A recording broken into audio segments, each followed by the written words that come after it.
कंद उपासासाठी मोठ्या प्रमाणामध्ये वापरलं जातं।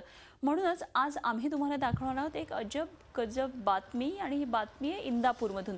इंदापूर तालुक्यातल्या सराडेवाडी इथं तात्यासाहेब हंबीरे या शेतकऱ्यानं आपल्या शेतामध्ये तब्बल 9 किलो वजनी रताळ्याचं उत्पन्न घेतलंय। 4 महिन्यांपूर्वी हंबीरे यांनी एका शेतकऱ्याकडून लागवडीसाठी रताळ्याचे वेल आणले। 2 दिवसांपूर्वी त्यांचं रताळ्याचं पीक काढणीला आलं आणि त्यांना आश्चर्याचा धक्काच बसला, कारण त्यांनी लावलेल्या वेलापासून त्यांना 1-2 नव्हे तर तब्बल 9 किलो वजनाची अगडबंब रताळी लागलेली पाहिली। त्यांच्या शेतातली ही अगडबंब रताळी पाहण्यासाठी पंचक्रोशीतले लोक गर्दी करत असले तरी आता ही रताळी विकायची कशी, असा प्रश्न तात्यासाहेब हंबीरे यांना पडलाय। आजूबाजूचे शेतकरी सगळे रताळे पाहायला येतात, तर मला एक टेन्शन आहे की आता हे रताळे मोठे विकायचे कुठे। 9, 9.25, 3, 2, 4 किलोचे, अर्धा किलोचे पर्यंत सापडते।